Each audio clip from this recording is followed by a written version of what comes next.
Okay. The morning time, yeah, with my legs. I like to make walks in the morning time, yeah, with my legs. And I was walking this morning, yeah, around here, and I see two guys. They are, I think they are hobos, you know, men of the streets, and they are making an argue, you know, fight, not with fisties, with mouthies, yeah, just very rude and things. And then one man say, "Man, suck my dick." What? Why you say that? What? This is making no Why are you say this?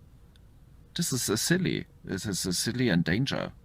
So you are saying to the man, listen, we are not friends. We have make establish of this from all of these argumentatings prior. But please now take my most valuable sensitivity possession in my body. It have no protection, it have no helmet or something. No, it's just flopsy and sensitivity. Please take it, because we are not friends. What? And place it inside now a hole of you that is owning many objects for crunching and destruction. Please, I trust you for 0 reasons. Also, we are fighting, but no, I would like this. You to take my pee-pee, please, and treat it like a lollipop, as I have requested here. Treat it like a lollipop. Of course you shall do this. You shall definitely not treat it like a hamburger, No, of course. What? Of course. Of course this man shall make your pee-pee into a luncheon. I shall not be nice and make it a lollipop. He do not like you. He's not your friend. Do not give this man your pee-pee. It's a hamburger. It's a Whopper for this person. Or a Big Mac. Or what is, I don't know, what is the equivalent for your pee-pee? A White Castle burger. But do not do it. Stop it. I do not give my pee-pee like this to a friend and make this requesting. Of course not for enemy, man. You're only owning one pee-pee. You're not like a man, I'm now make a guess, from the National Geographic show where man has 500 pee-pees just surround his torso. He may give one of the pee-pees to a man and say, suck my because now I still have 499 pee-pee. What? No, you cannot do this. You're only owning one pee-pee. Protection it, please. Don't say this. Say another insulting like, hey man, you smell bad and your face look like a goose. Try this one. Let me know how it is going. How it goes.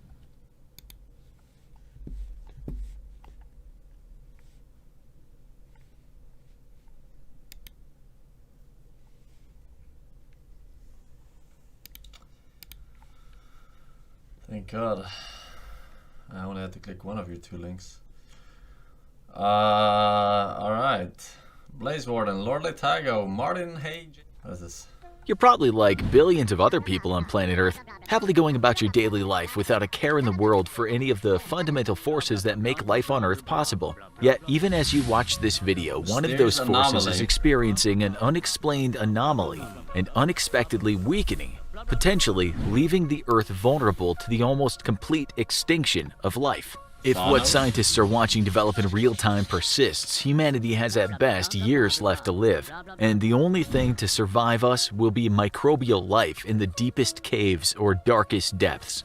In 1958, it was well understood that the sun sent a steady stream of very dangerous high-energy particles and radiation crashing toward Earth. What kept life safe from this peril was the Earth's powerful magnetic field, stretching out thousands of miles into space and shielding us from the worst of the solar wind. So try to imagine their horror when scientists in 1958 discovered that this invisible shield we rely on for life to continue on Earth was actually weakening.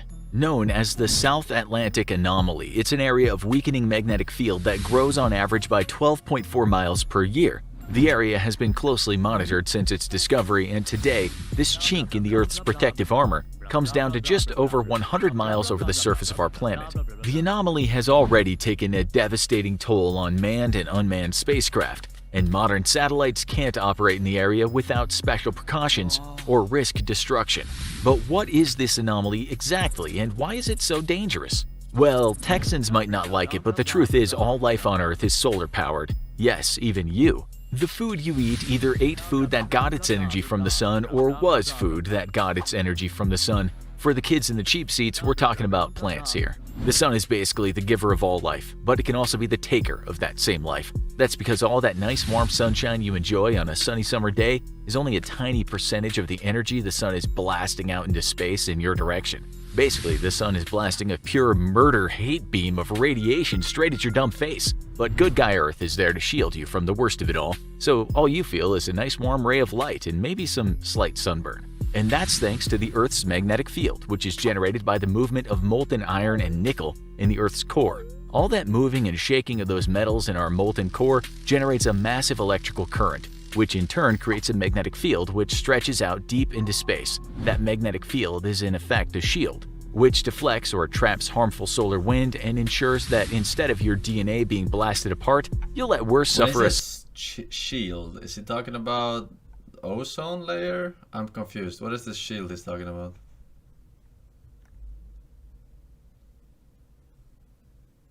Magnetic field?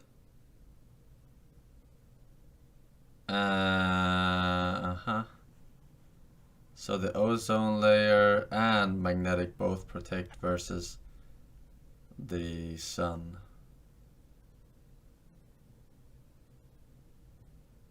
I didn't know sunburn that from staying outside too long. But just how I bad knew could it there was a really be magnetic if the field, magnetic field but I were to didn't know that collapse protected suddenly? versus the sun. That's a great question, and we're glad you asked. 4.5 billion years ago, if the magnetic field were to collapse suddenly? That's a great question, and we're glad you asked. 4.5 billion years ago, Mars had a thick, luscious atmosphere and plenty of liquid water to go around. We can see evidence of huge lakes and rivers all over the surface of the planet, and we know from studying the chemistry of the planet that it once was wrapped up in a thick atmosphere. Then, everything changed. In geological timescales, practically overnight. The world that might have once held an advanced dolphin species capable of spaceflight, you can't prove that it didn't exist, is today only a dusty rock. The killer? Its magnetic field. Scientists still don't understand why Mars's magnetic field shut down, but they believe it was due to its smaller size compared to Earth, as well as the composition of its core. The Earth is bigger than Mars, almost twice as big, which means that we have a large molten core that would take longer to cool than Mars's own core. But that might only be part of the picture.